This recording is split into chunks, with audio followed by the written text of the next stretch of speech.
ang programang tumatalakay ng mga usaping may kinalaman sa pananampalataya sa Diyos. Ang pagtatanghal na sasagot sa mga katanungan patungkol sa banal na kasulatan. Reason to Faith. Anumang uri ng paniniwala na walang pinagbabatayang katunayan o ebidensya ay matatawag na palapalagay lamang. Reasons of Faith deals with the evidence of our faith. Why we believe what we believe.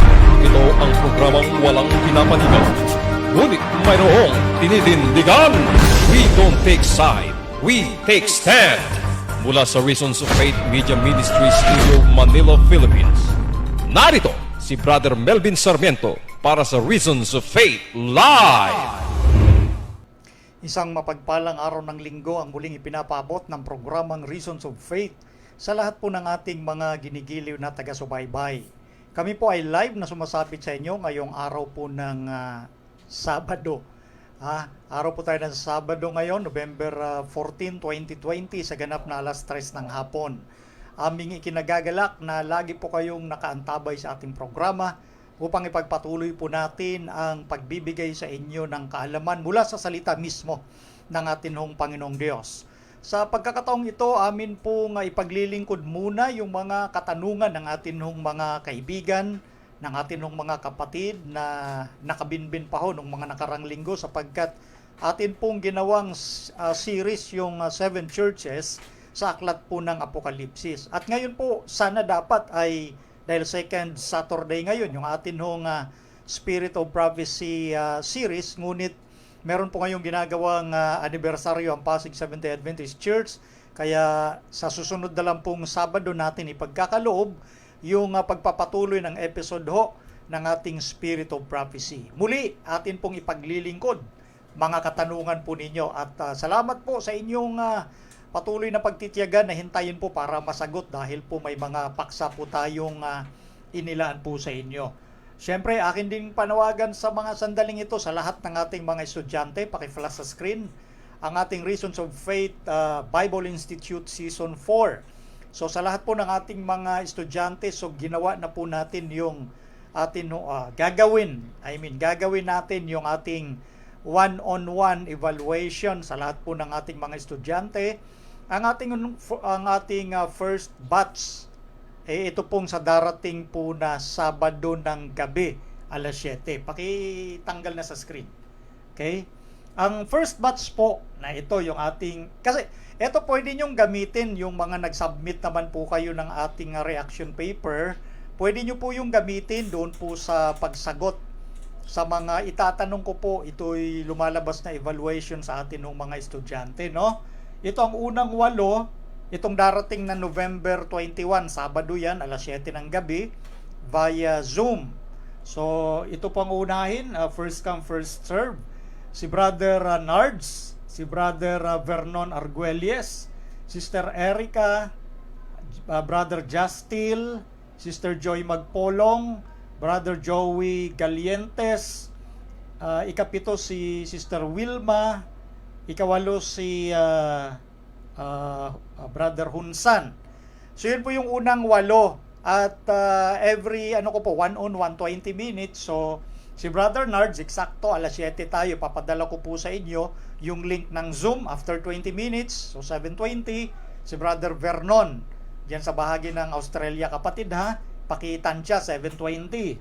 Sister Erica 7:40. Si Brother Justil alas 8 ng gabi. Si Sister Joy Magpolong alas 8:20. Brother Joey Galientes alas 8:40. Sister Wilma ay alas 9 ng gabi. Si Brother Hunsan ay 9:20. So sinubdivide ko na po dahil one-on-one yan, 20 minutes lang po ang gagamitin natin pinaka-maximum, no, na pag-evaluate sa inyo sa ating mga natutunan. Kasi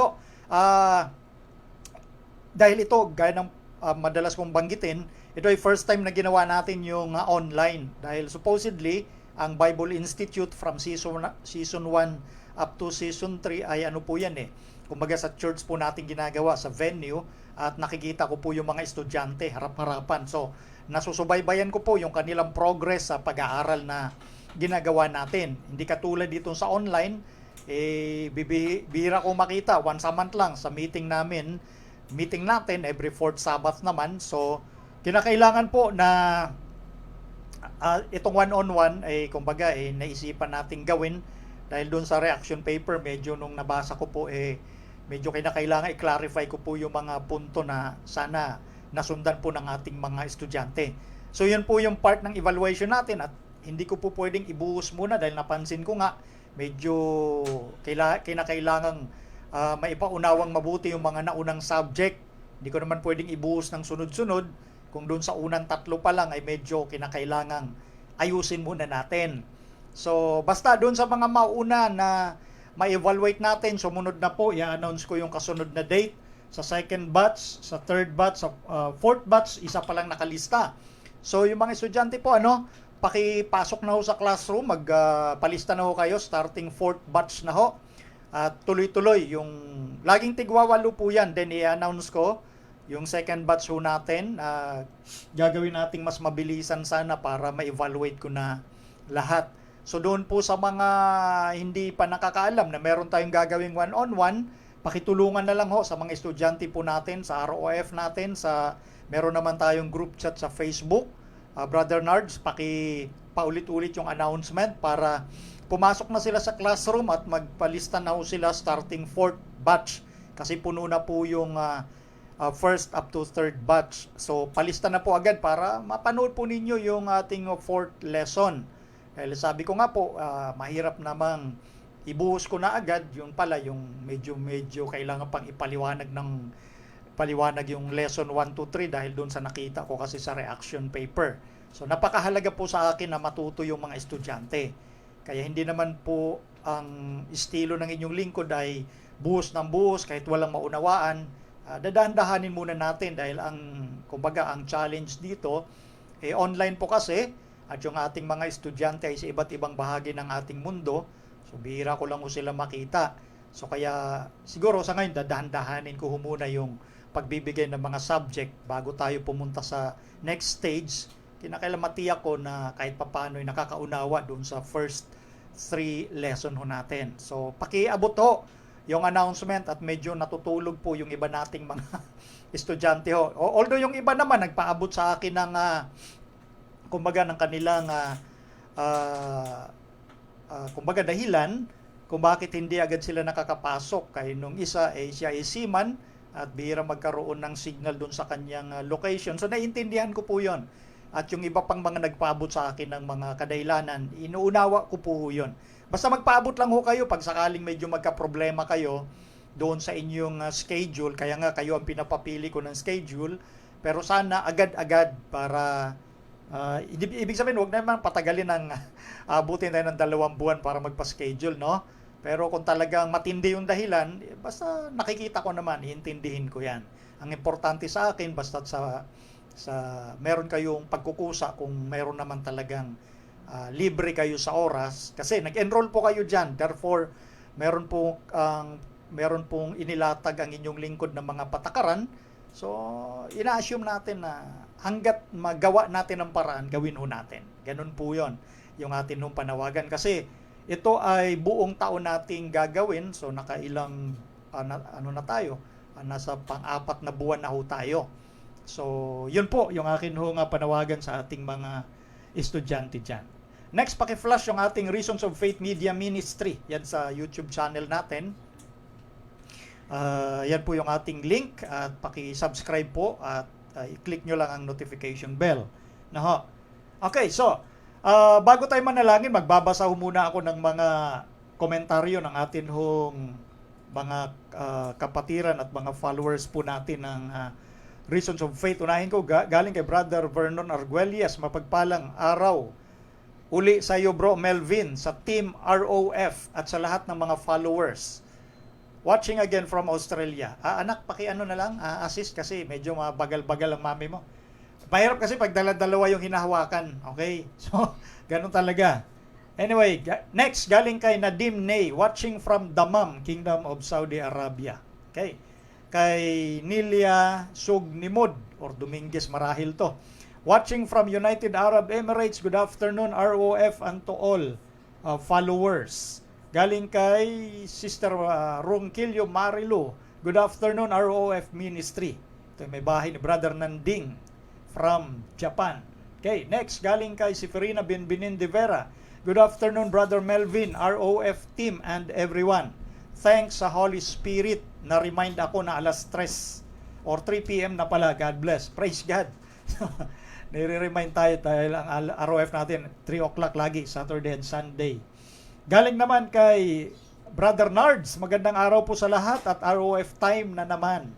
Time to study new truths from the Bible. God bless Bro Melvin and ROF team and all viewers of this ministry. Galing kay Jmar Madrigal. Salamat po ulit sa magandang mensahe. Dagdag kaalaman po ulit galing sa Diyos sa pamamagitan po ng ROF Media Ministry. Praise God. Galing kay Sister Juanita Lapore Elisan. Amen talaga. Nakinabang talaga ako. Salamat. Praise the Lord. Galing kay Brother Dranreb Aimok. Salamat sa Diyos, nakapanood din ng live. Medyo na busy na po kasi sa work. God bless your ministry, Brother Melvin. Praise God, Brother Dranreb. Galing kay Emma Magbanwa. Talagang angkop ang mga sinabi mo, Brad Melvin, sa mga kapatid nating SDA. More power, bro. Napakaraming bagay natutunan ko sa inyo pagdating sa tunay na pananampalataya. Praise the Lord. Galing kay Brother Richard Hinotan, napakalaking pakinabang po. God bless po sa ROF team at sa ating lahat. Salamat po sa katotohanan. Next, galing kay Brother Jun Juyad. Malinaw ang paliwanag, hari nawa. Maghari sa puso natin ang Panginoong Diyos upang tayo'y makatayo sa harapan ng tagapagligtas. Reasons of Faith Ministry, God bless. Praise God. Galing kay Sister G at Brother Lloyd. Salamat Brother Melvin sa magandang presentation ng 7 Churches of Revelation. God bless ROF. Praise God, kapatid. Galing kay Brother Marlon Anthony. Thank you po, Brother Melvin, sa knowledge na naiibahagi po ng ROF. God bless po. God bless, kapatid. Galing kay Lesaim Basas. Powerful truth from God Himself to transform human lives. Praise God, Brother Lesaim.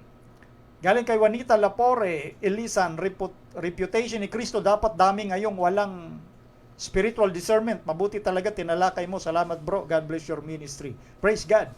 Galing kay Wilmer Busotros Bugos. Amen. Thank you so much, Brother Melvin, and more power to you. Praise God.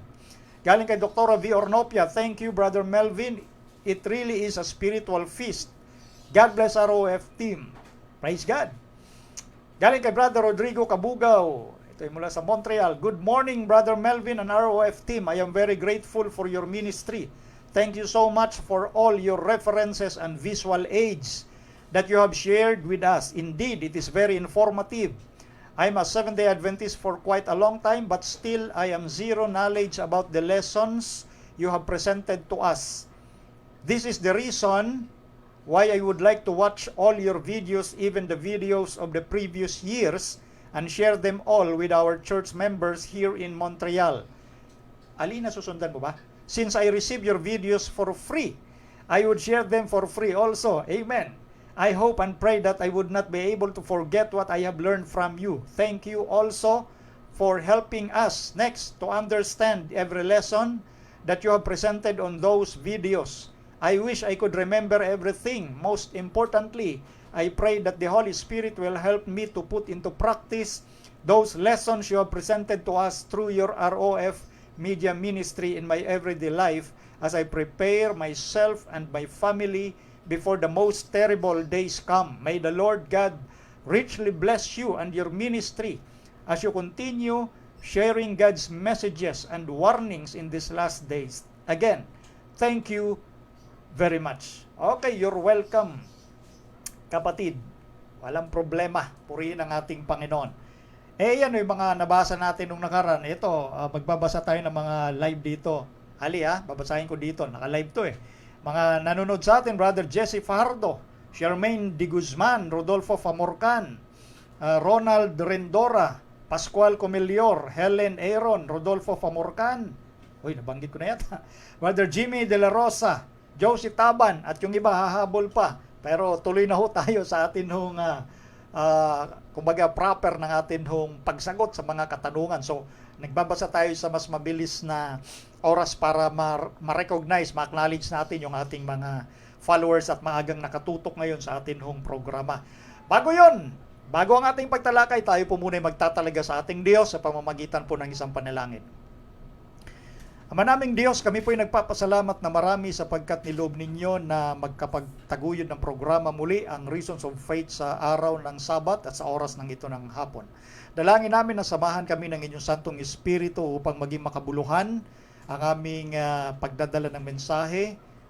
Tulungan kami at turuan at bigyan ng karunungan upang ang lahat ng aming matututunan ay maiangkop namin sa aming mga buhay sa tulong po ninyo, O Diyos. Pagpalain ng lahat ng aming mga tagapanood at taga-subaybay, igawad sa bawat sambahayan na kanilang kinakatawanan ang pagpapala ng langit upang sila ay maging matatag sa pananampalataya at patuloy na magsumikap na mabuhay ayon sa inyong kalooban. Ipagpatawad din ninyo ang lahat ng aming mga kasalanan upang ito'y hindi maging hadlang sa malayang pagdaloy ng inyong katotohanan. Ito po ang aming dalangin sa pangalan ng Panginoong Yesus. Amen. Okay, so, dako na tayo sa atin hong paksa, no? Paksa natin yung pagsagot sa iba't ibang tanong na nabinbin na ho. Medyo matagal-tagal na. Unahin ko muna itong kagaling kay brother, ito aliyan, nakalagay dyan, brother kay Roberto Valenzuela. Okay? Tanong po, pwede po ba sa isang Adventista ang magtinda ng alak at sigarilyo? At okay lang po ba ang magninong o ninang sa binyag ng bata sa Catholic? Sana po masagot. Salamat po at happy Sabbath.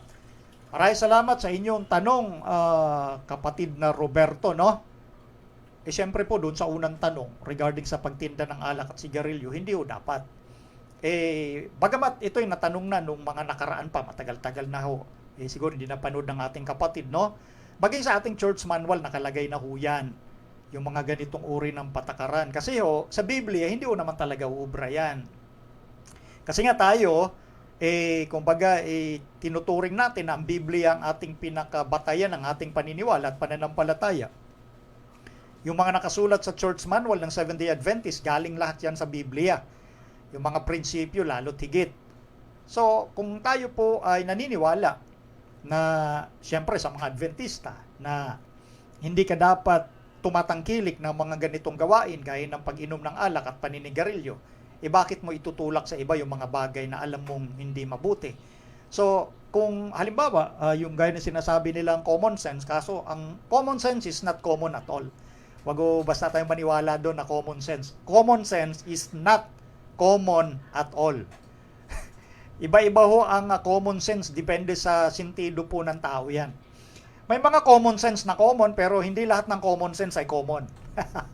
Dapat po nating maintindihan yung pinag-uusapan. Pagdating sa spiritualidad do kasi, hindi ho talaga pwede yan. So kung may alam, halimbawa kayo mga kapatid, na nagtitinda ng ganitong mga bagay na hindi nakakabuti sa tao, dapat ipapaalam po yan para, kumbaga, magabayan at mapayuhan na ipaalam sa kanila na hindi tama yung kanilang ginagawa.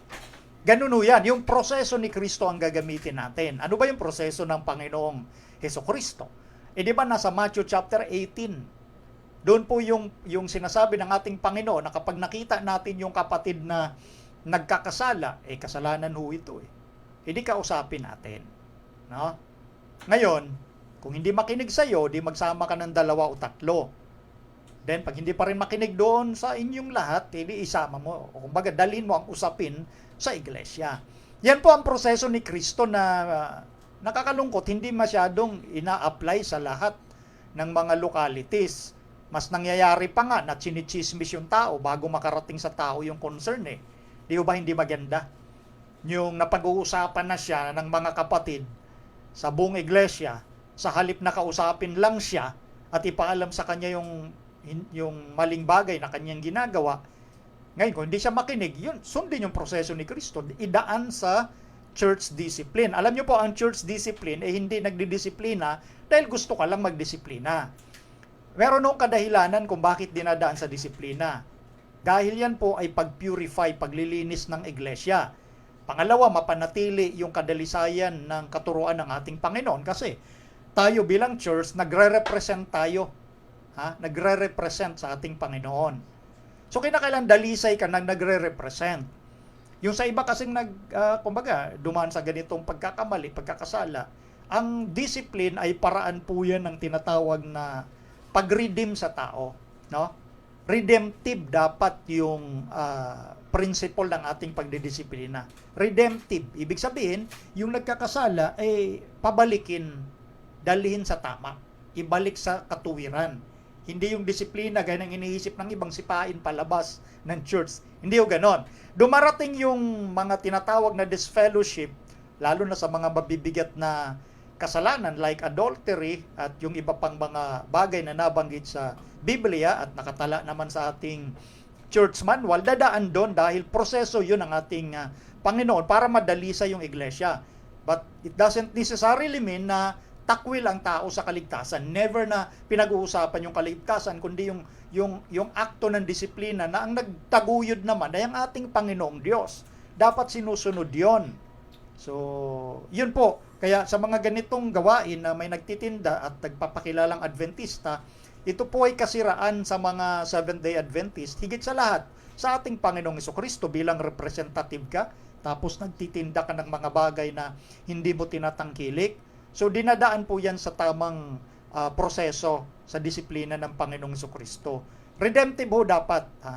Kumbaga, sabihan yung tao at kung kaya pa sa di naman kailan dalhin na sa church, kung sa pamamagitan mo at siya lang ay nakinig na, edi mas mabuti ho yun. No? So, yun po yung punto ng redemptive. Nasa church manual natin lahat yan. Yung sinasabi kong ito, na ipakita ko na nung mga nakaraan pa sa ating pagsagot, yung mga materials po doon. Basta, sa mga member ng church, lalo na sa mga officers, matuto tayong magbasa rin ng church manual. Kasi nandoon naman yun galing sa Biblia yung mga kasagutan doon. Okay? Next. Ito, yung sinasabi nga niya, babalikan ko lang na okay lang ba na magninong uninang sa binyag ng bata sa Catholic. Alam niyo po, ito ay mga tinatawag nating sound judgment. To depende sa case ito Kasi ganito bakit ko sinasabing depende sa case. May mga magkakamag-anak na halimbawa, yung kamag-anak niya ay napabilang doon sa mga kaibigan nating Roman Catholic at yung isa naman ay Seventh-day Adventist. Nag-request yung kamag-anak niya, sabihin natin kapatid niya, na baka pwede kang magninong doon sa iyong pamangkin. So ngayon, ang ginawa ng Adventista, payag siya kasi ang intindi niya sa pagiging ninong, siya yung spiritual, kumbaga, godfather. Ikaw ay katuwang ng magulang sa pag-akay sa bata na matuwid yung kanyang paraan ng buhay sa disiplina, sa mga mabuting pagpapayo. Yun ho ang, kumbaga, parang pangalawang tatay na ang dating. Kumbaga, naintindihan niya yung purpose sa pagiging ninong o sa pagiging spiritual godfather, no? Para magabayan yung bata sa paglaki. Kumbaga, parang ikaw yung sumunod na magulang, yung mga ninong at ninang. Sa ganong sentido po. Kasi sa ibang sentido ho kasi, no, ang pag sinabing ninong at ninang, yung tipo bagang pag dumarating yung mga okasyon like birthday o yung sineselebrate ng sanglibutan na Kapaskuhan, ang iisipin ng bata na meron siyang ninong, yan. Kumbaga, pera, regalo.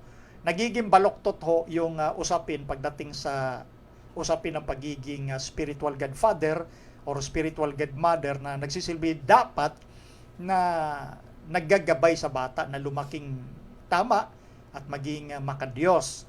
So yun po yun. So nagkakaroon po kasi ng diferensya pagdating po doon sa tinatawag na understanding.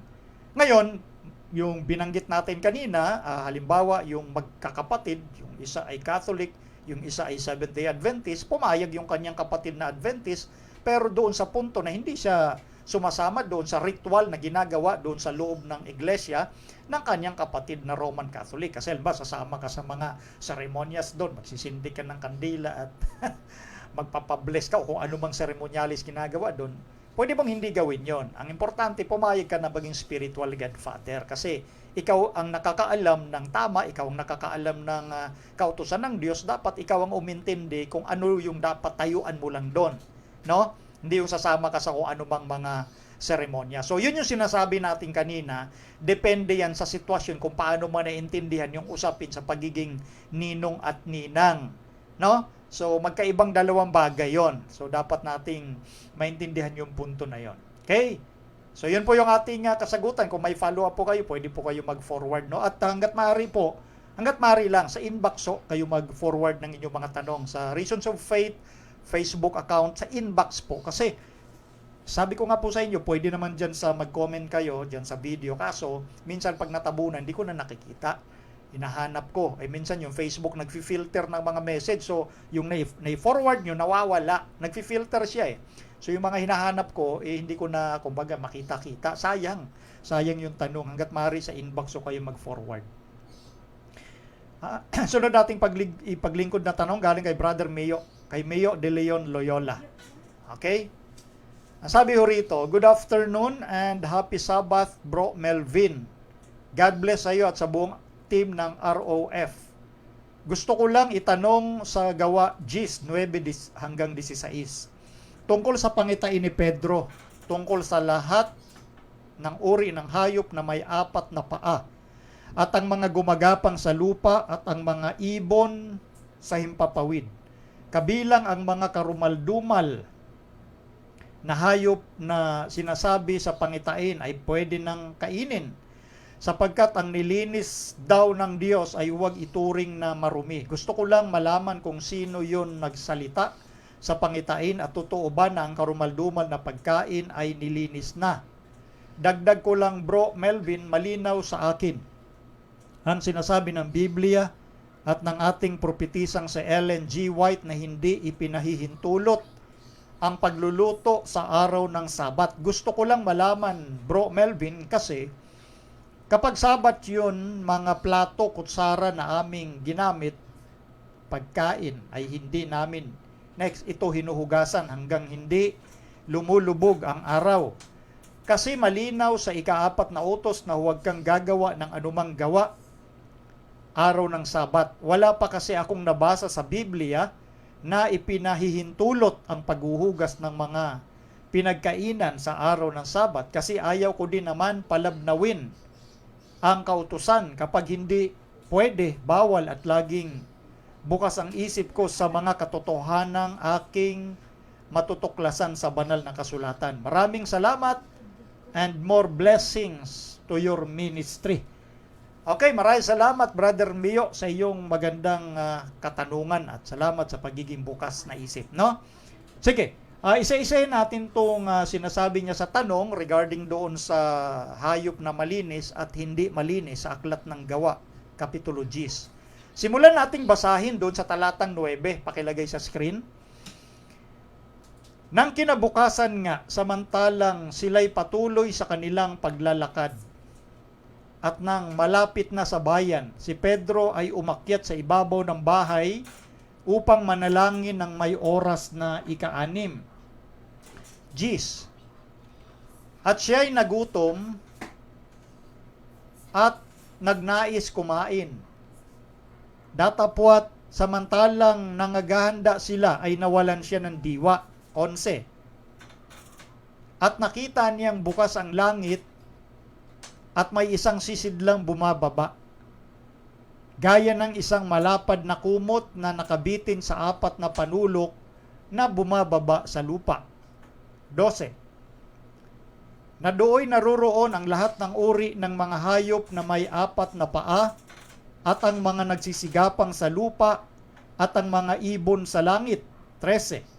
At dumating sa kanyang isang tinig, magtindig ka Pedro, magpatay ka at kumain. 14. Datapot sinabi ni Pedro, hindi maaari, Panginoon, sapagkat kailan may hindi ako kumain ng anumang bagay na marumi at karumaldumal. 15. At muling dumating sa kanya ang tinig sa ikalawa, ang nilinis ng Diyos ay huwag mong ipalagay na marumi. 16. At ito'y nangyaring makaitlo at pagdakay binatak sa langit ang sisidlan. 17. Samantalang natitilihang totoo si Pedro sa kaniyang sarili kung ano ang kahulugan ng pangitaing kanyang nakita. Narito, ang mga taong sinugo ni Cornelio nang may pagtanong ang bahay ni Simon ay nangagsitayo sa harapan ng pintuan. 19 na.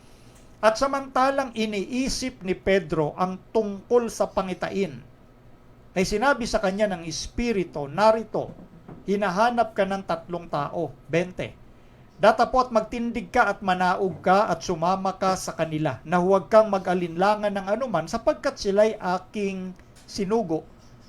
21.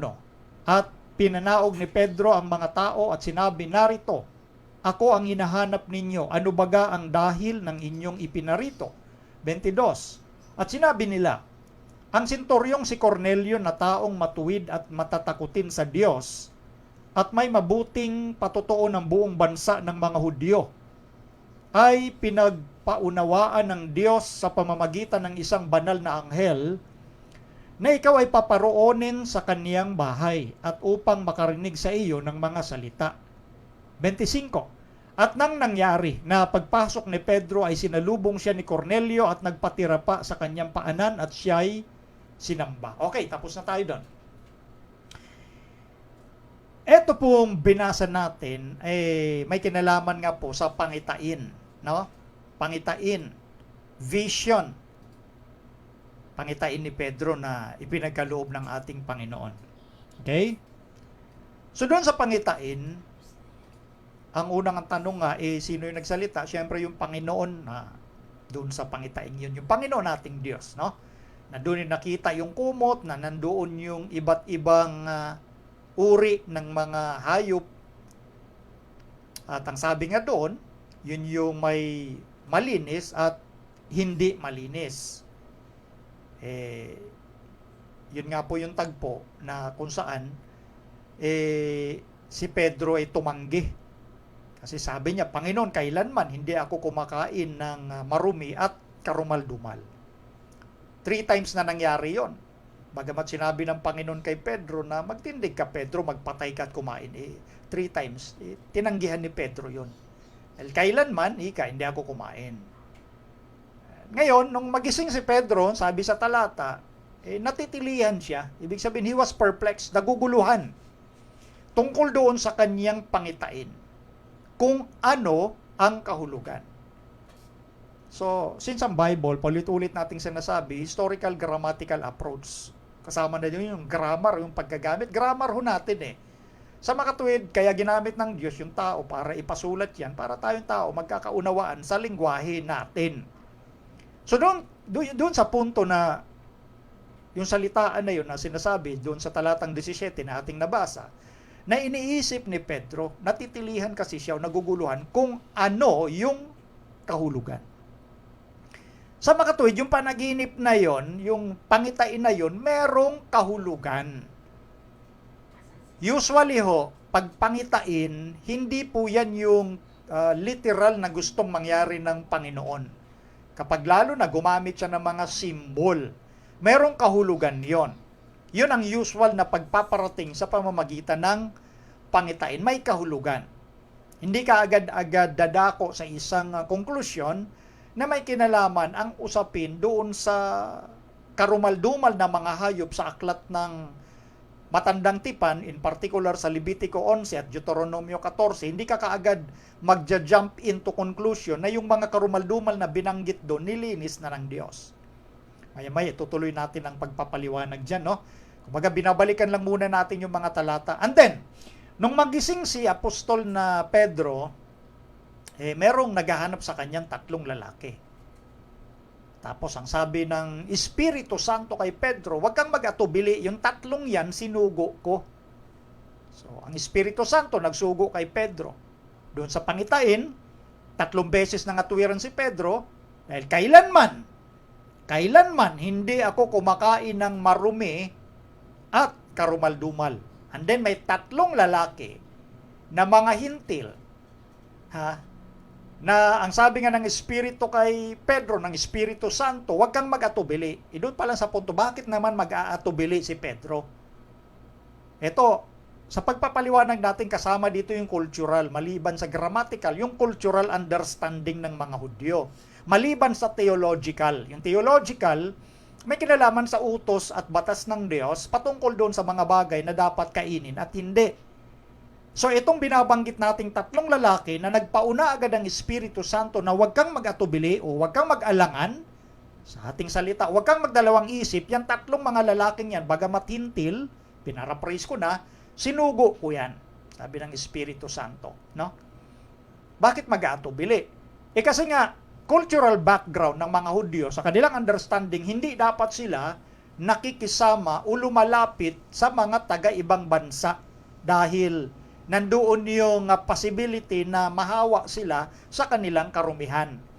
Tanda natin, popular belief ng mga Hudyo na nagyabang, no, na sila lang ang malinis sa harap ng Diyos. So kaya pinagpauna ng Espiritu Santo kay Pedro, huwag kang mag-atubili. Sumama ka sa kanila sapagkat sila'y sinugo ko. And then, saan sila pupunta? Hindi piniliwanag ng tatlo na yung si Cornelio na isang hintil din, pero mataas ang posisyon bilang si Pangulong Centurion, leader ng dadaanin ng mga Roman soldier. O ganun, mataas ang ranggo ng Cornelio, pero may takot sa Diyos. Siya ay matuwid. Kinakausap siya ng Diyos sa pamamagitan ng mga anghel ng Diyos dahil sa kanyang katuwir. Matuwid yung hintil na si Cornelio. Ipinatawag pala itong si Pedro para mangaral doon sa mga hintil sa sambahayang nasasakupan ni Cornelio. Ngayon, nakita natin yung tagpo. Pagdating doon at nagkita itong si Pedro at si Cornelio, agad-agad nagpatira pa si Cornelio sa paanan ni Pedro dahil yun talaga ang estilo ng mga pagano. Ang sambahin yung iniisip nilang lingkod ng Diyos. Eto, next slide. Babasahin natin bakit ginawa yun ni Cornelio. Ano ho? Ito sa komentary ni Jameson, Fawcett, and Brown. In the East, this way of showing respect was customary not only to kings but to others occupying a superior station, but among the Greeks and Romans, it was reserved for the gods. Peter therefore declines it as due to no mortal. Alam naman natin doon po sa tagpo na sinasabi sa Biblia, itinindig ni Pedro si Cornelio. Kasi sabi nga ni Pedro, wag mong gawin yan, ako'y tao rin, sa Diyos ka dapat sasamba. So, ang unang leksyon na dapat matutunan ng mga nasa relihiyon, wag po tayong magpasamba na para bagang tayo ay Diyos. Isa lang ho ang Diyos ang gumawa ng langit at ng lupa. Yung Diyos ho na nasa langit.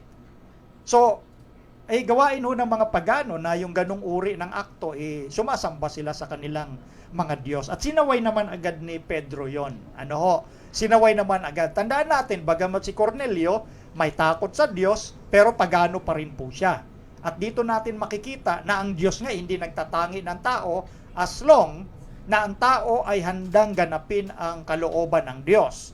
Hindi agad-agad na kay Cornelio yung liwanag na huwag kang sasamba sa ibang Diyos liban sa akin. Pero maliwanag ang sinasabi ng Biblia, si Cornelio may takot sa Diyos. Kaya nga lang po, hindi agad-agad yung liwanag ng katotohanan ay darating sa tao. Yan ang dapat nating tandaan. No? O ngayon, sabi nga doon sa 26, balikan natin ha, Gawa 10:26, datapwat itinindig siya ni Pedro na sinasabi, magtindig ka, ako man ay tao rin. Next, in verse 27, at sa pakikipagsalitaan niya sa kanya ay pumasok siya at kanyang naratnan ang maraming nangagkakatipon. Verse 28, ito na ngayon. At sinabi niya sa kanila, nalalaman ninyo na hindi matuwid sa isang taong Hudyo na makisama, lumapit sa isang taga-ibang bansa at gayunmay ipinakilala sa akin ng Diyos na sino mang tao'y huwag kong tawaging marumi at karumal-dumal. Napansin niyo po yun. Yun po yung mga talata na binanggit na natin. Culturally, theologically, ang understanding ho doon sa vision, may kinalaman ho doon sa cultural aspect na iniisip ng mga Hudyo at nahawa maging yung mga alagad ni Kristo, na kapag hindi ka Hudyo, ay ikaw ay marumi. At hindi dapat ikaw ay lumapit sa taga-ibang bansa maliban na ikaw ay Israel o Hudyo. So, maya-maya, may babasahin o tayo mga komentary regarding dito sa cultural understanding ng mga Hudyo. So dito po, makikita natin yung kahalagahan ng mga puntong sinasabi doon sa Gawa 10 na merong kahulugan ng pangitain at dito nga binasa natin sa kanyang immediate context na ang kahulugan ng pangitain na yun na sinabi mismo ni Pedro na bagaman ika, alam ninyo na hindi matuwid sa isang Hudyo na makisama o lumapit sa taga-ibang bansa. Gayunmay, itong salitang gayunmay, ito may panibagong isipan at unawa na ipinarating ang Diyos kay Pedro. Dahil doon sa punto na hindi dapat nakikisama ang isang Hudyo sa taga-ibang bansa dahil nandoon yung possibility na mahawa ka na ikay maging marumi din dahil nakisama ka sa hindi Hudyo. Nakisama ka sa mga hintil. Gayunmay, sabi doon sa verse 28, ipinakilala sa akin ng Diyos na sino mang tao ay huwag kong tawaging marumi o karumaldumal. So yung sagot po doon sa pangitain na yon, kung ano yung kahulugan na si Pedro ay nag-isip, si Pedro mismo na pinagpakitaan nung pangitain, nag-iisip.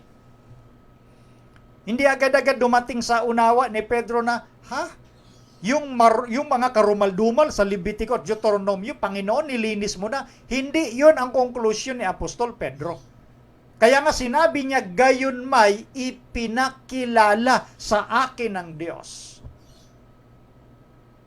May kinalaman pala dun sa pangitain na marumi at karumaldumal. Patungkol yan sa mga taong itinuturing ng mga Hudyo na marumi at karumaldumal. Dadako tayo sa puntong yun na marumi at karumaldumal. Tingnan natin itong pinanggalingan ng salitang marumi. Ang salitang marumi, ito, pakilagay sa screen, hango yan sa salitang Gregong koinos, no? Or common. Sa wikang Pilipino, marumi. Ano ba ibig sabihin ng koinon? Koinos at yung koine, di ba? Mayroong lingwaheng Greek, koine Greek kasi bago dumating sa common Greek, meron munang Attic at iba't ibang dialect ng mga classical Greek bago naging Koine Greek. Yung Koine Greek, yan yung salitang ginamit sa New Testament. Ibig sabihin ng Koine, common, no? Koine Greek. Nagkakaintindihan yung mga classical Greek at maging yung common Greek. Kaya yun ang ibig sabihin ng koinos, common. Pakibalik sa screen. Defiled, common, unclean, to lie common or open to all, common or belonging to several or of which several are partakers, unclean hands, unconsecrated, and therefore having no atoning efficacy, such as were common to other nations, but were avoided by the Jews as polluted and unclean. So pag sinabing common, pag sinabing koinos, yun po yung salitang ginamit sa Greek na naisaling marumi. Mamaya na yung karumal-dumal. Dito muna tayo sa marumi. Pag sinabing ang koinos na naisaling marumi, kabilang na dyan yung kamay na narumihan, na hindi dumaan sa ritual hand washing. Ang usapin dito, theological naman. Kasi pag pinag-usapan yung maruming kamay na narumihan, may kinalaman ho yan na pwedeng malinis yan sa pamamagitan ng ceremony, sa ritual.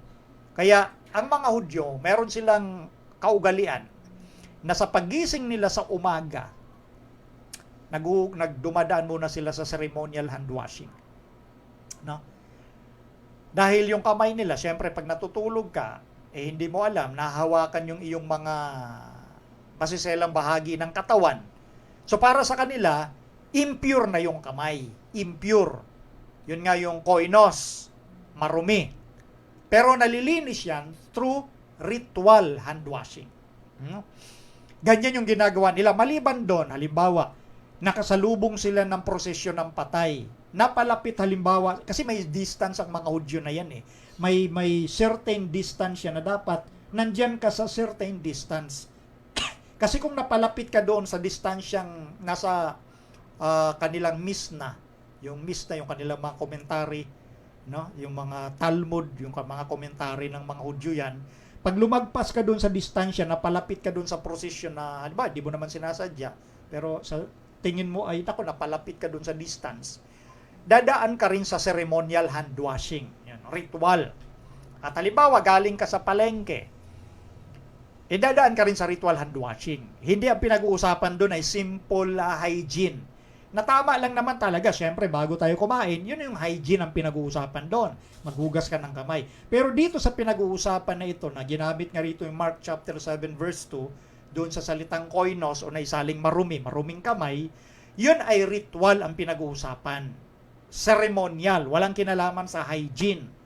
Dahil doon, pag hindi ka duman sa ritual hand washing, magiging marumi ang buong pagkatao mo. Ganyan ang mag-iisip ang mga Hudyo theologically sa usapin ng tinatawag na koinon o koinos. Anyway, tandaan niyo, koinos, yung may kinalaman ho kasi yan sa cases ng Greek, depende doon sa paggamit ng bawat salita, yung ending nila depende sa case. Yung ending na N at yung ending na S, koinos, koinon. So, depende yun sa case. Pero iisa pa rin ang root word nung salitang yon na naisaling marumi. Parang ganito, halimbawa yung bangos, no, bagong bili mo, siyempre, nalaglag ngayon sa lupa, hindi naman nangangahulugan na itatapon mo na yung bangos kasi narumihan ng lupa.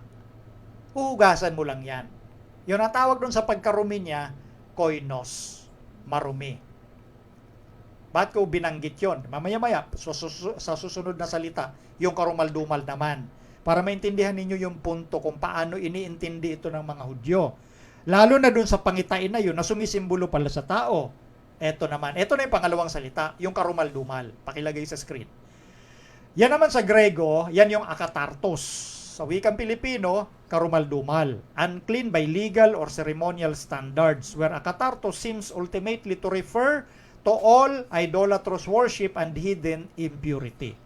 So, pag pinag-usapan yung akatartos o karumal-dumal, unclean or legal or ceremonial standard ito, lagi nilang ipinapatungkol ito sa pagsamba ng mga pagano, pagsamba sa iba't ibang Diyos-Diyosan na nangahulugan talagang karumal-dumal. Impure talaga. 'Di ba? Para sa mga Hudyo, sila lang malinis, which is pinagkatiwala naman talaga sa kanila ng Diyos, yung aral ng Diyos. Yung pagsamba ng mga pagano sa iba't ibang Diyos, karumal-dumal ho naman talaga yan. So doon ginagamit yung salitang akatartos. At bukod doon sa tinatawag na aspect ng pagsamba, yung ritual, yung impure, yung idolatrous worship, yung hidden impurity, yung akatartos, inaangkop din ito sa mga demonyo. No? Pakilagay yung sa sunod yung slide. Unclean as applied to the devils who are frequently called unclean spirits in the New Testament because having lost their original purity, they are become unclean themselves and through their solicitations have polluted mankind with all uncleanness and every abomination which the Lord hates. So, yun naman ang isa pang sinasabi nila. Pagdating doon sa salitang akatartos, kung gaano ikinakapit yan sa talagang marumi dahil ginagamit o inaangkop ito sa mga demonyo na nawala ng kadalisayan dahil simula nung lumaban sila sa Diyos. Ganon din ginagamit yung akatartos pagdating sa biological nature ng isang hayop. Halimbawa, yung inahalimbawa sa Biblia. Sa Biblia naman yun, Leviticus 11:7. Yun yung baboy. Akatartos yan sa Greek, pero sa Hebrew, meron siyang counterpart word na tawag tame. Mamaya, babasahin ko po yun. So yung tame at yung akatartos, pareho ang kahulugan niya na kumakatawan, una doon sa naipaliwanag na natin, pangalawa, sa kanyang biological nature. Which is, yung in-example nga natin, at marami pa yung mga karumal-dumal na hayop, yung pinag-uusapang karumal-dumal, yung kanilang biological nature. Meaning, kahit anong hugas mo ng laman ng karne na nabanggit, karumal-dumal pa rin yan. Kasi yung kanyang biological nature ang pinag-uusapan. At ngayon nga, kung isama pa natin yung science sa pagtuklas dyan sa karne ng nabanggit na hayop, ay talagang hindi angkop na kainin ng tao dahil meron niyang tinatawag na trichina larva. Ayon sa science, isang kumbaga uri ng element na hindi mabuti sa sangkap ng tao pag kinain mo na nagpo-produce ng iba't ibang malulubhang sakit sa tao. Okay? So yun po yun. So yung mga bakteryang nabanggit na yon. So, hindi katulad nung salitang marumi o koinos na nabanggit nga natin kanina. Halimbawa yung bangos na kabilang yan sa mga ipinapakain ng Diyos na nasa bahagi ng tubig kasi may kaliskis yan at palikpik, no? Kapag nahulog halimbawa yung bango sa lupa, hindi nangangahulugang itatapon mo dahil lilinisan mo lang yan, tanggal na yung dumi ng lupa. Yun yung koinos. Hindi ginagamit sa mga hayop na nasa lupa o tubig na ipinapakain ng Diyos yung salitang akatartos. Ang salitang akatartos o sa Hebrew counterpart ay tame, yan ay ikinakapit lang na salita sa mga pagkaing itinuring ng Diyos. Ulitin ko, Diyos ang nagturing na karumal-dumal dahil sa kanyang biological nature, and in the first place, Diyos ang nakakaalam kung ano yung pwede sa atin o hindi dahil siya po ang lumikha ng mga hayop na yan. At ayaw ng Diyos pakainin ka ng mga bagay na ikasisira ng iyong katawan. So yun yung pinag-uusapang marumi at karumal-dumal. Babalikan natin yan uli. Di pa tayo tapos ha. Ito yung counterpart, pakilagay sa screen, yung tame. Ito sa Hebrew, tame or tama. It is a verb meaning to be unclean, to desecrate, to defile, to make impure. The main idea of the action was that of contaminating or corrupting, especially in the sight of God. The Levitical law often spoke in terms of sexual, religious, or ceremonial uncleanness. Any object or individual who was not clean could not be acceptable to the holy God of Israel. Examples of actions that cause a state of impurity would include eating forbidden food. Yan o ang sabi sa paliwanag na ito. Pakitanggal na sa screen. Yan yung counterpart niya sa salitang Grego na katartos. Itong tame. Corrupting ito. Etong paliwanag na ito ay galing kay Baker ito. Pag meron ho kayong Complete Word Study Bible Translation, yung Old Testament yan galing sa kumbaga yung mga komentary diyan galing sa isang scholar na si Baker, at doon sa New Testament galing naman kay Spyros Zodhiates na isang scholar din. So yun yung sinasabi niya rito. Etong tami, kinapit ito sa mga hindi ipinapahintulot ng Diyos na kainin, especially yung karne ng baboy na nabanggit. Dahil yung karumal-dumal na tinutukoy, biological nature, na kahit anong hugas mo dyan, ilang beses mo man niyang lutuin, yung karnin niya, nandyan pa rin yung contaminating element, which is yung bacteria na binabanggit natin kaninang trichina larva na nagpuproduce ng mga sakit na malulubha sa tao gaya ng cancer, heart disease at stroke na tatlong pangunahing sakit na pumapatay sa buong mundo taon-taon. Hindi COVID, yung tinuturing na pangunahing sakit, no? Heart diseases pa rin, cancer at stroke. Yan ay isa sa mga dahilan sa kakakain ng karne ng baboy. Dahil yun nga ang sabi ng Diyos, yan ay karumal-dumal. Ngayon, ito, tuloy natin. Dito naman sa critical and exegetical commentary on the Acts of the Apostles, pakilagay sa screen, galing kay Barrett, what Peter assumes that his hearers know is a matter of Jewish law. Ayan. Temis means what is laid down, established as lawful whether by decree or custom. Atemetos has the poetical from apimistos. Applied to a person means lawless. Applied to things, it means unlawful. Pakitanggal na. Ito, tiningnan ko yung isa sa exegetical commentary ng scholar na nabanggit, no? Yung sinabi doon ni Peter na binasa natin kanina na nalalaman ika ninyo na hindi matuwid sa isang Hudyo na makisama o lumapit sa taga-ibang bansa.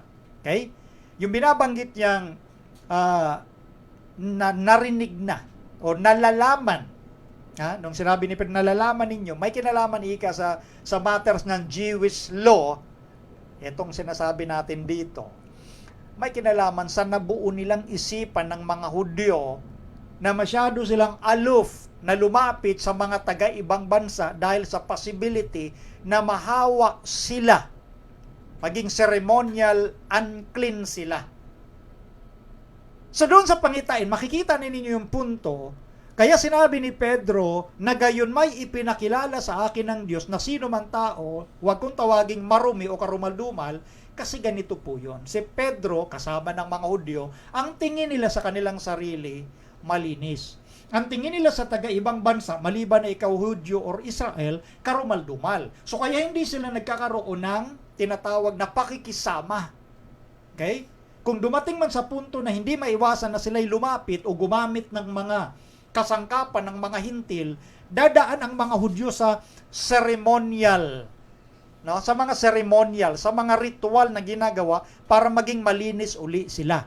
Dahil kahit malinis ka sa tingin mo bilang tao at lumapit ka, magiging ceremonial, unclean ka. Hindi ka na magiging malinis.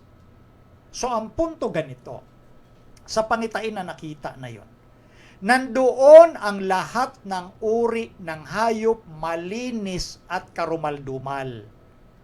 Na kahit merong malinis na hayop doon, yung koinos nga, no? Yung koinos narumihan, malinis na narumihan. Parang bangos, parang tilapia nalaglag sa lupa, kinakain ng mga Adventist yan. Parang karne ng manok, karne ng baka, kinakain ng mga Adventist. Nalaglag sa lupa, hindi nangangahulugang itatapon mo yung karne. Lilinisan mo lang yon dahil lupa lang naman ang nakadumi doon. Hindi katulad ng karne na sinabi ng Diyos, karumal-dumal, kahit anong linis mo dyan, karumal-dumal talaga yan. Pero, yung manok, yung baka, doon sa pangitain na yon, malinis, at yung karumal-dumal, pag ang malinis na hayop na pasama sa karumal-dumal, sila'y ituturing na koinos o malinis na narumihan. Yun yung punto natin. Yun yung sinasabi sa Bible. Ito ang sinasabi rito, pagdating naman sa tinatawag na cultural understanding netong mga Hudyo, pagdating doon sa pakikisama o paggamit ng mga kasangkapan ng mga hintil. Ituloy pa ho natin ang basa sa isang komentary. Ito. Sa kanya pa rin kay Barrett. A Gentile would recognize that to a Jew, many things were what he would call apemeta o atemeta and must therefore be avoided. Tacitus, ito yung Roman scholar, no, o Roman historian, Tacitus, writing of the Jews, says, separate epoles discrete cobelebius. So sinasabi rito ni Tacitus, bagamat ito'y Latin nga, yung tungkol sa separation ng mga Hudyo sa mga Gentiles. Paniniwala kasi ng mga Hudyo yan. Here it is said that it is unlawful for a Jew, repetitive, Andre Edawo, has a Semitic or at least Old Testament Septuagint ring. Sinasabi nga po rito sa unang bahagi na itong pangungusap na ito sa Aklat ng Gawa ay ang mga Hudyo. Ito the statement in Acts that a Jew may not associate with Gentile does not mean that such an association was forbidden, but that each such association was a cause of defilement. This understanding of the relation between Jew and Gentile is old. Example, Jubilees chapter 22 verse 16, keep yourself separate from nations and do not eat with them and do not imitate their rites nor associate yourself with them. Okay, stop na tayo doon. Napansin nyo yung sinasabi dito sa komentary na ito?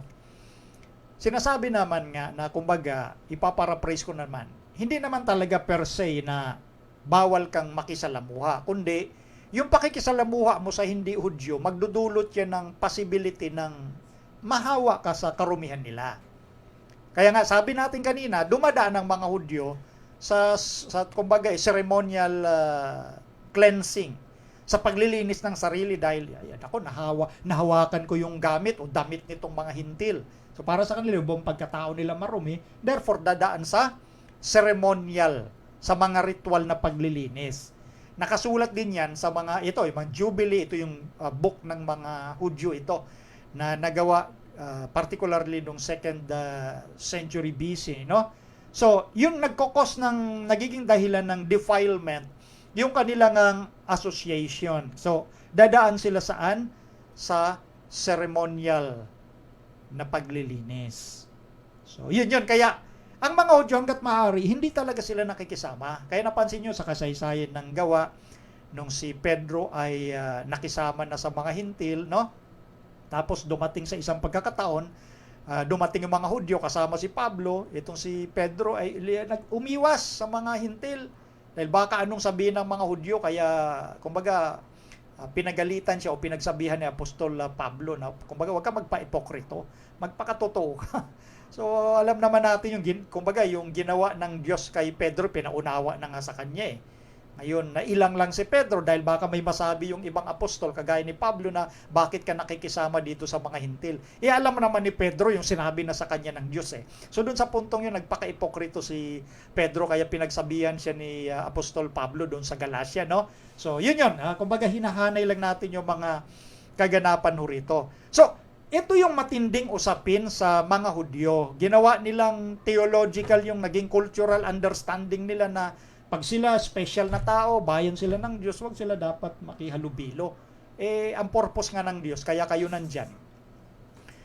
Para nga mabiyayaan yung taga-ibang bansa sa pamamagitan ng Israel na piniling bayan ng Diyos. Para sila maging channel of blessing. Nabigo ang Panginoon doon sa purpose niya dahil sa katigasan nga ng ulo nitong mga Hudyo na iba yung kanilang understanding. Na para bagang sila lang yung dapat na malinis, sila lang dapat na ligtas. Kaya nga ginamit ng Diyos yung pangitain na yun dahil mabigat na yung naging understanding ng mga Hudyo na para bagang napaka-special nila. Kaya nga sinabi ni Pedro doon sa 28 ng Gawa 10, gayon may ipinakilala sa akin ng Diyos na sino mang tao huwag kong tawaging marumi o karumal-dumal. So katulad din doon sa mga hayop na nasa kumot, may mga malinis doon kasi ang sabi doon lahat ng uri ng hayop na nagsisigapang. So kung lahat ng uri, nandun yung malinis at itinuturing na karumal-dumal. Kaya lang, yung malinis na yun dahil sa association, nakasama siya doon sa mga karumal-dumal, yung malinis na hayop na yun, itinuturing na ng mga Hudyo na marumi. Yun yung punto na yung sa kumot, hayop na marumi at karumal-dumal. Malinis na narumihan dahil sa association o nakagrupo doon sa mga karumal-dumal. Katulad ng in-example natin, yung karne halimbawa ng manok. Halimbawa, yung bangos nalaglag sa lupa. Natural. Pwede mo naman hugasan yan para maging malinis. Pwede yon. Pero pag sinabing karne na karumal-dumal, katulad ng baboy, kahit anong hugas mo dyan, biological nature niya, karumal-dumal dahil Diyos mismo may sabi. Siya kasi may gawa niyan. Kaya may mga element yan, may mga bakterya yan na hindi para sa tao. Yun yung pinag-uusapan sa Gawa 10 na marumi at karumal-dumal. Kaya si Pedro todong tanggi na kahit alam ko kung anong malinis dyan, kaya lang nakasama sa karumal-dumal, marumi na rin yan. Yun yung koinos. Ibig sabihin, common. Hindi kagaya ng akatartos na talagang biologically speaking, yung karne marumi. Kaya ito ang matinding pinag-uusapan ng mga scholar, yung understanding ng mga Hudyo na sila lang ang malinis. Dahil sa pagliligtas ni Kristo, lahat pwede niyang gawing malinis. Kaya sino man tao, wag mong tawaging marumi o karumal-dumal dahil Diyos ang naglilinis sa pamamagitan nino ng dugo ng ating Panginoong Jesucristo. Lahat magiging malinis. Yun po yun. O ngayon, next, basahin pa natin ito. Peter hears the voice of God addressing him. In his reply, he addresses God as Lord. He knows that whenever God speaks from heaven, an important event is taking place. Two instances were the baptism and the transfiguration of Jesus, but the event of God addressing Peter is also significant. It marks the entrance of the Gentiles into the church in accordance with God's will, plan, and purpose. Di ba? Yan yung pinag-uusapan doon sa pangitain ni Pedro patungkol sa mga tao. Ito ay naging tanda ng pagpasok ng mga hintil sa iglesia ng ating Panginoon. Hindi lang mga Hudyo yan. Doon nabigo nga yung bayang Israel, kaya na sila itinakwil bilang bayan ng Diyos. Kaya yung privilege to preach the gospel to all the world in these last days, ipinagkatiwala na sa mga hintil. Kaya nga maging si Apostol Pablo na Hudyo. Di ba? Pumunta na siya sa mga hintil. At yan mismo sinabi ng ating Panginoong Jesucristo. Sinumpa niya na yung mga Hudyo. Ang inyong bahay, iniwan sa inyong wasak. Yun yung naging tanda ng pagkawasak ng Jerusalem noong 70 AD. At nilipat na nga sa Gentiles yung pangangasiwa ng pangangaral. Kasi inisip ng mga Hudyo, sila lang ang karapat-dapat sa kaligtasan di ba? Kaya, although syempre, by individually, lahat ng mga Hudyo, individually na lang, hindi as a nation, meron silang pag-asa siyempre sa kaligtasan. Katulad ng mga Hudyong alagad ng ating Panginoon at ibang mga Hudyong naging masipag sa kabanalan na kinilala ang Panginoong Hesus bilang Kristo o Mesyas, na siya ngayong Mesyas na ipinadala ng Diyos. So individual yung kaligtasan pagdating sa bayan ng Israel. Hindi na sila yung natanggal sa kanila yung pribilehiyo to preach the gospel. Okay? Isa pang komentary. Eto, pakilagay. What is the meaning of the words impure and unclean? Although pinaliwanag na natin, what is the meaning of the words impure and unclean? The Jew could eat the meat of only those animals which God had declared clean. That is, ruminants. And those with cloven hoofs. Mamaya babasahin natin itong ruminants, no? Itong ngumunguya at may hati ang paa at baak. Yung ruminants, ngumunguya yan. All other animals were impure and unclean. The large sheet let down to earth contained clean and unclean animals. So, stop muna ako dyan. Tingnan nyo. Hindi lang ko si Brother Melvin yung nagpapaliwanag noon. Maging yung ibang mga komentarista kayo nang nabanggit natin. Kung ano yung uri ng defilement ang pinag-uusapan. Okay, pakibalik uli sa screen yon, no? Yung kumot daw na yun sa panaginip na iniladlad, no? Nandoon yung mga hayop, malinis at yung karumal-dumal. When God told Peter to kill and eat, He did not make a distinction between these two categories. By contrast, Peter distinguished between clean and unclean. He regarded the clean animals defiled because of their association with the unclean animals. So, kita nyo. Kaya po, sa pag-aaral, napakahalaga po, natitingnan natin lahat.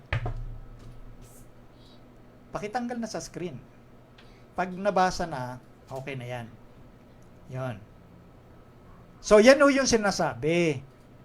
Na yung mga nasa kumot na yun, nandun nga lahat ng uri. Nandun yung malinis at nandun yung karumal-dumal na hayop. Kaya si Pedro, hindi siya nagbigay ng distinction doon sa malinis at karumal-dumal, kundi doon sa marumi at karumal-dumal, kasi yung malinis napasama sa karumal-dumal, therefore yung malinis marumi. Kaya hindi ginamit ni Pedro yung clean and unclean, kundi unclean yung koinos, yung marumi, at yung akatartos, karumal-dumal. Kasi yung koinos, sila yung malinis na narumihan dahil sa association.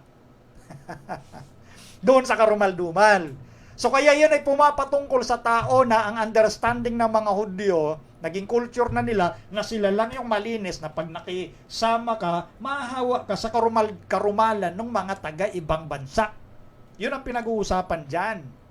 Kaya never ho na sinabi ng Diyos na binago na niya yung kanyang kautusan doon sa Levitico 11 at Deuteronomio 14. O, di ba? Ganyan yung wisdom doon sa vision na ipinakita kay Apostol Pedro. Kaya nga ang Diyos nagbigay na ang tanda ng malinis na may 4 na paa ay ruminants o yung ngumunguya. At alin? Cloven hoof o yung may hati ang paa at baak. Ano yung ruminants? Kasi ito may narinig lang tayong paliwanag. Kasi pag ngumunguya, tapos iniipon daw niya dito sa ipunan dito, tapos pag nagutom uli ang hayop, babalikan niya at kakainin. Hindi ho.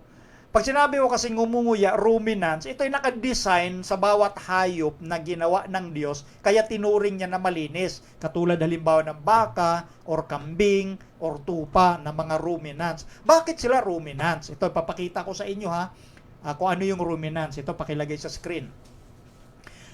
Ruminants, natutulog yung aking mga technical. Ruminants are herbivorous mammals that are able to acquire nutrients from plant-based food by fermenting it in a specialized stomach prior to digestion, principally through microbial action. Stop muna. Hayaan nyo lang muna dyan. Ito yung ruminants. Napansin nyo dyan sa drawing na yan, yung rumen. No? May omasyo, may abusamon, small intestine, esophagus. Ito ay patungkol doon sa disenyo ng hayop na ipinahintulot ng Diyos na kainin. Yung part na yan na rumen, Diyan po nilalagay nung hayop na ngumunguya yung kanyang kinain. Yan yung rumen. Meron siyang specialized stomach, ika. Para sa mga ano lang yan, ruminants na hayop. Hindi lahat ng hayop meron yan. Diyan ngayon, yung nutrients, yung plant-based kasi, di ba, kumakain ng mga damo itong katulad ng baka at iba pang mga ngumunguya, no? Yung mga nutrients na nakukuha doon sa kinakain nila mula sa mga halaman, piniperment yan doon sa special na tiyan bago ito i-digest o tunawin. Next slide. Ito, pakilagay. Mas malinaw dito. Yan, next slide. Yan. Napansin nyo dyan yung rumen, no? Ito yung rumen. Ayan yung legend. Yung tiyan na yan na rumen, no? Yan yung fermentation sites, no? Tapos napansin nyo mga arrow, ito yung legend sa baba, absorption of fermentation products. Ibig sabihin, mula dyan sa, kaya nga kanina, binasa natin, no? Na doon sa specialized stomachs, yung rumen, dyan piniferment, dyan sa specialized na tiyan na yan, at yung dyan din nangyayari yung fermentation para yung sustansya mula sa rumen ay dadaloy sa iba't ibang bahagi ng katawan. Kaya meron siyang specialized stomach. Next slide. Ito. Diba, dito sa baka. Mami, next slide. Pasensya na tinitraining ko po yung aking misis. Tinitraining ni Aliyah. Hindi nakakasunod eh.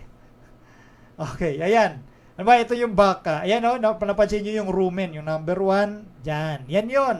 Kasama nung kambing, yung usa, no? Diyan nila dinadigest, tinitipon diyan, mula diyan dadalo yung ibang nutrients o sustansya sa kanilang katawan. Specialize yan doon sa mga ngumunguya at may hati ang paa at baak. Yan yung ruminants na tinatawag, no? So napakaganda ng design ng atin hong Panginoong diyan. So stop na, Ali, pakitanggal yan. Okay? So yan po ngayon, yung pinag-uusapan doon na, kaya sila ay malinis, katulad ng baka, kambing, usa, tupa. Diyos ang may sabi kasi na sila ay malinis. Pero sa isipan nga ng mga Hudyo, pag nasama yan doon sa mga karumal-dumal, marumi na yan. Yun yung nilalaman ng kumot. Na ang symbol pala nun ay walang iba, kundi yung mga taong itinuturing ng mga Hudyo na karumal-dumal. Na kapag sila na malinis, nakisama doon, magiging marumi sila. Yung mga Hudyo. Kaya sabi nga niya, ang bungad niya doon sa sambahayan ni Cornelio, nalalaman ninyo. Alam nila yung ugali talaga ng mga Hudyo. Nalalaman ninyo na hindi dapat sila lumalapit sa taga-ibang bansa. Hindi sila nakikisama. Gayon may ipinakilala sa akin ng Diyos. Yun yung buong usapin. Hindi pinag-uusapan dito yung mga karumal-dumal. Sa Levitico ay pwede nang kainin. Hindi ho yun ang issue. Malayong malayo yun sa hinagap nung writer ng Biblia, lalo na ng ating Panginoon. Dahil alam nyo naman, ang theological sa kabuuan aspect ng Bible, si Kristo'y naparito para linisin tayo sa ating karumihan, tubusin tayo sa ating kasalanan. Hindi misyon ni Kristo na pumarito para linisin yung sinabi niya mismo doon sa Leviticus 11 na mga karumal-dumal na hayop. Hindi yun ang purpose ng pagparito ng ating Panginoon. Sana naging maliwanag ho yun. O ngayon, yung tanong na yun ni Brother Mayo, dalawang klase. May naalala ko yung patungkol sa pinapractice nga din nila na pag-araw ng Sabat maliban sa hindi pagluluto dahil turo naman ho yun talaga ng Biblia at ng Spirit of Prophecy, maging yung paghuhugas ng mga pinagkainan o dishes, hinihintay ng paglubog ng araw. Eto ganito yan, yung pagdating sa ganyang bagay may payo ho ang Spirit of Prophecy dyan. Principle ho yan na kumbaga abot sa ibang discernment ng ibang nagpa-practice ng pag-iingat ng kabanalan. Pero hindi po natin kumbaga ay sinasabi ito sa pangkalahatan, gayunman may payo ang ating propetisa. Masigit po na yun ang ating pakinggan. Babasahin natin. Pakilagay sa screen. Okay? Ali, ikaw na lang, anak. Ikaw na lang. Pakilagay sa screen. Ayan. Sabi ni Ellen White, letter 104 noong 1901. we would charge all not to wash their dishes on the Sabbath if this can be possibly be avoided. God is dishonored by any unnecessary work done on His holy day. It is not inconsistent but proper that the dishes should be left unwashed till the close of the Sabbath if this can be managed. Ganda, di ba? Sabi mismo ng ating propetisa. Hindi ho galing kay Brother Melvin. Tapos, simple English lang naman. Hindi ho natin sinasabi nagmamagaling tayo sa English, no? Ang sinasabi natin, ito yung grammatical approach, gaya nung sa Bible. Malinaw ang sabi ni Ellen White, sabi dito, na huwag nating hugasan yung ating pinagkainan sa araw ng Sabat kung ito'y, may iwasan. No? Ay ba, araw ng Sabat, kaya mo namang iwasan na huwag maghugas ng pinggan, huwag na nating hugasan. Kumbaga, hayaan nating paglubog na ng araw, tsaka ika tayo maghugas. Pero nandoon yan, naka-underline yung salitang if. Kung. No? Pero ang sabi ni Ellen White, sana, ito nga, we would charge all, not, wag nang hugasan yung pinagkainan sa Sabat kung kaya naman. No? Dahil ang Diyos ika ay napapawalang dangal sa mga hindi naman kailangang gawin sa kanyang banal na araw ng Sabat. No? Kaya proper lang naman ika na yung mga pinagkainan, wag mo nang hugasan hanggang sa makalipas ang araw ng Sabat kung magagawa. Si Ellen White ang may sabi noon. Diba? Kung pwede namang wag maghugas, wag nating hugasan. So ito nga yung binanggit natin kanina. Yung iba pinapractice ito, then good for them. Yun ang conviction nila pagdating sa puntong ito dahil yun ang kumbaga kung pwede mo naman gawin sa paglubog ng araw, bakit mo gagawin naman pag Sabat? Kailangan bang hugasan mo yan? Bakit kakain ka ba uli pa? Parang ganun ho ang dating eh. So yun yung sagot natin doon Brother Mio, no? So sa iba na pa-practice nila, then good, mas maganda nga. Lalo na kung ito ay magiging kaabalahan sa pagpunta natin sa iglesia, maghugas-hugas ka pa.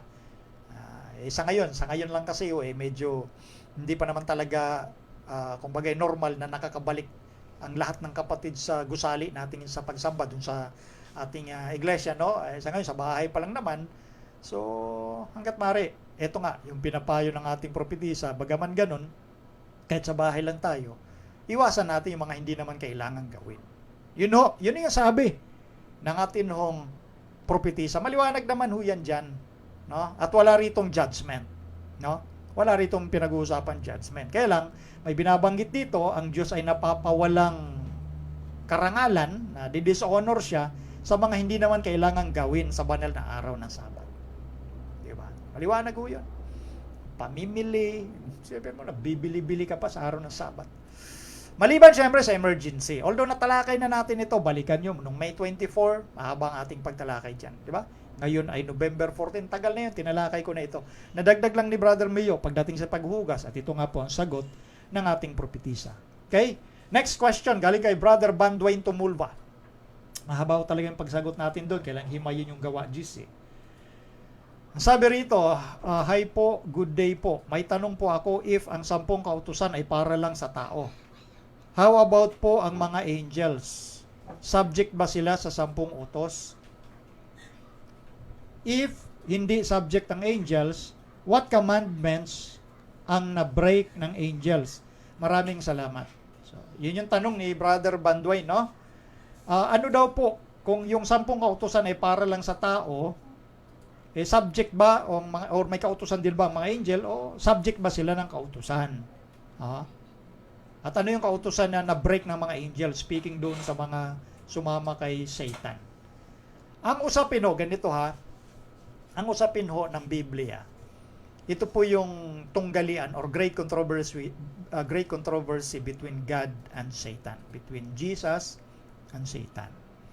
Ang usaping ito ay nakasentro po sa usapin ng pagkakasala ng tao na sumunod kay Satan sa pamamagitan ng kanyang panunukso simula doon sa halamanan ng Eden. Yun ang issue dito. Hindi issue yung kautusan para sa mga anghel. Hindi yung pinag-uusapan yan sa Biblia. Of course, ang mga angel ng Diyos may kautusan. At yan din ang pag-uusapan natin. At yung kautusan yun, natural, yung pagmamahal sa ating Diyos, na dapat sila maging tapat sa ating Diyos. Tingnan nyo, halimbawa dito sa awit, pakilagay, Psalm 8:4. Babasahin ko sa Complete Word Study Bible Translation. What is man that thou art mindful of him? And the son of man that thou visited him? Kumbaga, tanong dito ng mga awit, ano ang tao para, kumbaga, ito yung pagmalasakitan ng ating Panginoon para dalawin siya. Ano bang meron sa tao? Ito, next, verse 5. For thou hast made him a little lower than the angels and hast crowned him with glory and honor. At iba-iba yung nakalagay sa screen.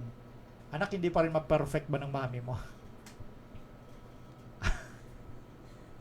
Anyway, pasensya na ako sa mga viewers. Okay. So, sinasabi nga dito, pakitanggal na. Yung tao, ginawang mas mababa ng kaunti sa mga anghel. Although sa Tagalog, ang nakalagay na translation, Diyos. Pero hindi yung Diyos na lumikha ng langit at lupa. Kasi sa Hebrew, Elohim yan. Yung word na Elohim, hindi exclusive yan na katawagan sa tunay na Diyos. Ang proper name kasi ho ng Diyos ay Yod-Heh-Waw-Heh, YHWH, no? Hindi ang Elohim. Ang word kasi na Elohim, ikinakapit yan sa tao, sa anghel, sa mga Diyos-Diyosan. Kaya pinapaliwanag ko na rin kasi baka yung iba na nakabasa ng Tagalog nitong awit 8:5 nang sabi doon, yung tao ay ginawang mababa kaysa Diyos. Hindi Diyos yun na gumawa ng langit at lupa, mga angels yun. Kaya tama yung translation dito sa Complete Word Study Bible Translation at sa iba pang mga translation. Yung tao, ginawang mas mababa ng kaunti kaysa sa mga anghel. Lalo na, tapos ngayon, ang tao nagkasala, lumayo sa Diyos. Di ba? Sa pamamagitan ng pagbigay ng kanyang loyalty kay Satan. So, ang issue rito kasi sa great controversy issue ay between sa Diyos at kay Satanas. Ng tao, kumbaga, pinagkatiwala niya yung kanyang katapatan kay Satan, pero na-redeem naman ng Panginoong Hesus sa pamamagitan ng kanyang mission, bumaba sa lupa, nagaan yung tao, sumunod sa lahat ng kautusan ng Diyos, wala siyang kahit katiting na kasalanan, ayon sa Hebrew 4:15, na wala siyang kasalanan. Malinis siya. So, yun yung pagpapatunay ng ating Panginoong Diyos sa pamamagitan ng kanyang anak na kayang mabuhay ng tao na sumunod sa lahat ng kautusan ng Diyos kung siya ay lubusang nakadepende sa Diyos. Yung absolute and perfect obedience to the will of God. Pinakita yun ng ating Panginoong Hesukristo. At yung buhay na malinis na yun ng ating Panginoon, no? Yun yung kanyang ibinabahagi sa tao. At kanyang ibinibilang sa tao na tatanggap sa kanya bilang Panginoon at tagapagligtas. Yeah. Ang isang being na hindi nagkasala ang pwede lang mamatay sa krus. Yun ang anak ng Diyos mismo. Kaya siya tinukso ni Satan sa lahat ng paraan Kasi ang definition ng kasalanan, paglabag sa kautusan. Yun yun. So, hindi ang kwento rito sa Biblia ay kasama yung mga anghel regarding sa kung ano yung kanilang ginawa. Kundi, ang mga angels ay kinoconsidered na ministering angels, tagapaglingkod din na inatasan ng Diyos para sa kaligtasan ng tao. Ngayon, syempre, yung kautusan para sa mga anghel ay yung pag-ibig sa Diyos. Kasi nakapaloob lahat doon. Yung pagsunod sa Diyos, pagmamahal sa Kanya. At yun ang ikinabigo nga ni Lucifer kasama ng 1/3 ng mga anghel na sumama sa Kanya. Yun yung paglaban nila sa Diyos. Yun yung akusasyon nila sa Diyos na walang makakasunod sa Kanyang kautusan. At yan pa rin yung dala-dala ni Satan dito sa ating sanglibutan na walang makasunod sa Diyos. Di ba? Kaya, yun yung punto na hindi pinag-uusapan dito kung ano yung kautusan para sa mga anghel. Wala hong, kumbaga, categorization. Basta, sa buong universe, sa lahat ng nilikha ng Diyos, laging nang nakauna dyan ay yung pag-ibig sa Diyos. No? Yung pagmamahal sa Diyos. Kaya yun mismo ang sinabi ni Kristo nung tinanong nga siya ng isang kapwa niya Hudyo kung ano yung pinakadakila sa mga kautusan. Kasi nga, yung mga Hudyon, mayroon silang paniniwala regarding sa 613 laws. 613 batas sa Torah. Yung 613. Meron ako nun, naka-specify yon. Yung 613 kung ano-ano yon. Nandoon din yon sa Book of Moses, no? Nandoon lahat yon sa Old Testament, yung 613 laws. Kumbaga, kinategorize lang ng mga Hudyo. So, yung question na yon, out of that 613 laws, ano yung pinakadakila dyan, pinaka-greatest? So, pagkano yung sagot ng Panginoon? Pag-ibig sa Diyos, yun yung una. No? At since yan ay nakapatungkol sa tao, therefore, ang sunod, pag-ibig sa tao. So, sa lahat ng nasasakupan ng Diyos, mga anghel man yan, o sa iba-iba niyang mga created beings, sa iba't ibang sansinukob, no? Pag-ibig sa Diyos lagi yan. Pagsunod sa Kanya. Laging ganun yan. Wala nang iba. Yung loyalty ng bawat created beings, angels man yan, o sons of God man yan, na tinuring doon sa Job chapter 38 verse 7 at doon sa Job chapter 1 na mga sons of God, yun yung mga created beings ng Diyos yan. To love God with all their heart, with all their mind, with all their souls. Yun pa rin yun eh. Wala nang iba. Ganun yun. Kasi pag iniibig natin ang Diyos, sinusunod natin siya sa lahat ng kanyang sinasabi. Yung 10 utos, syempre, naka-identify yan sa relation ng tao sa kanyang kapwa. At sa kanyang relation, vertically sa Diyos, aside sa horizontally, relationship natin sa ating kapwa, paano tayo makitungo. Kaya ngayon 10 Commandments, una sa lahat, huwag kang magkaroon ng ibang Diyos sa harap ko, pag-ibig sa Diyos. Huwag kang gagawa ng larawang inanyuan, pag-ibig sa Diyos. Huwag mong babanggitin ang pangalan ng Diyos sa walang kabuluhan, pag-ibig sa Diyos. Ipangilin natin at alalahanin yung sabat ng Diyos, pag-ibig sa Diyos yon. Mula sa 5 hanggang 10, ating relasyon sa ating kapwa-tao. Igalang mo ang iyong ama at ina. Maliwanag ho yun, di ba? Sa 5 utos lang eh. Hindi sinabi doon, igalang mo ang iyong mga magulang. Yung wisdom ng Diyos, alam niya ang mga mangyayari ho talaga. Maliwanag ang pagkasabi doon, igalang mo ang iyong ama at ina. Kasi kung magulang lang nilagay ng Diyos, kasi sa ating post-modern society, itinuturing na ring magulang ang lalaki sa kapwa lalaki na nagsasama bilang mag-asawa. Ganon din, babae, kapwa babae, na nagsasama bilang mag-asawa, nag-aampo ng kanilang mga anak o ng gagawing anak. So para sa society natin, magulang din yung lalaki sa lalaki, babae sa babae. Kaya maliwanag ang sabi ng Diyos, hindi niya nilagay doon sa 5 utos, igalang ang iyong mga magulang, kundi igalang mo ang iyong ama at ina. Heterosexual relationship, hindi homosexual relationship as parents, no? So yun. Relationship sa ating kapwa yun. Huwag kang papatay. Huwag kang mangangalunya. Mangangalunya, mayroon, o pakikiapid, may asawa ka na, nakikipagrelasyon ka pa sa iba, pakikiapid yan. Yan. Huwag kang magnanakaw, huwag kang magbibintang. O ngayon, maraming pala bintangin, kahit Kristiyano, bintang ng bintang.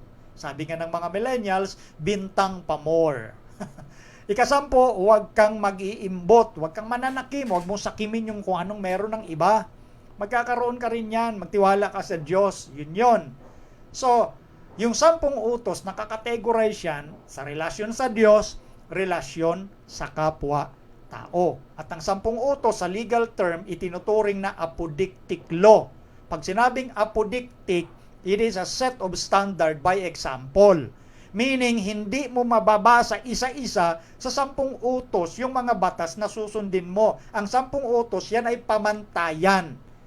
Nakapaloob lahat dyan yung uri at mga prinsipyo ng pagsunod sa isang batas para sa isang mapayapang lipunan na iyong ginagalawan. Kaya dyan nauhulog yung maraming mga evangelicals, yung ibang mga nagsasabing protestante, nauhulog sa pagkakasala para ipangaral nila, huwag nang sumunod sa 10 utos dahil luma na yan, sa Israel lang yan, hindi nila naintindihan, yan nga ay apodictic. Set a standard by example. Yan ang pinakapamantayan ng batas, lalo na pamantayan natin bilang mga tao, horizontally speaking, at yung pagsunod sa ating Diyos, vertically speaking. Yun, Diyos ang may gawa niyan. Tapos sasabihin mo, luma, lipas ng klaseng ang tao. Anong klase kang mananampalataya? Pinakialaman mo pati batas ng Diyos. So, kaya ang 10 utos nakakategorize dito sa ating ugnayan sa Diyos at sa ating kapwa. Sa mga anghel, pagmamahal sa Diyos, at kung ano pa yung ibang sinabi sa kanila, di natin alam yon. Kasi yung Biblia para sa ating relasyon sa ating Diyos, sa ating kapwa, dito sa nangyayaring malaking tunggalian na nagaganap. Okay? So doon lang ho tayo mag-focus. Okay, hanggang dito na lamang po muna at itong tanong na iba, i-reserve ko na bukas, medyo mahaba-haba ito. So maraming salamat po sa inyong pagsubaybay sa atin nung ginawang pagsagot. Ano ho? At sa iba pang mga maghabol po ng mga tanong, pakiusap hanggat maaari. Sa inbox po ninyo dalhin para makita ko po agad ang inyong mga itinatanong. Maraming salamat po. Okay, tayo po ngayon ay magtatagubilin sa ating pagtatapos. Magtatagubilin sa pamamagitan ng pasasalamat sa ating Diyos. Ama naming banal, maraming salamat po na inyo kaming sinamahan sa buong oras ng aming pagpoprograma. Dalangin namin ang mga kasagutang ito ay nagbigay ng kalinawan at kapakinabangan sa lahat ng aming mga taga-subaybay na sila din ay nabiyayaan ang pag-asa buhat sa inyong salita, na mabuhay sila na may pagtatapat at pagtatalaga sa inyo at pagtitiwala at patuloy na pag-asa sa inyong biyaya na ipagkakalob upang mabuhay kami na may katapatan hanggang sa araw na mahayag ang aming Panginoong Hesus sa mga lapap ng langit. Salamat Ama sa pagdinig, pagtugon sa aming dalangin sa pangalan ng Panginoong Hesus. Amen. Ang programang Reasons of Faith ay pansamantalang nagpapaalam sa pangalan po ng aking mga nakaagapay dito, Princess Alia Sarmiento at ang aking may bahay Maiden Sarmiento, sa lahat ng ating mga supporters na nag-share ng ating mga video. Ito po si Brother Melvin Sarmiento na nagsasabing pagpalain tayong lahat ng ating Panginoong Diyos at bukas ganap na 3:00 ng hapon tayo pong muli ay magbabalik. God bless us all.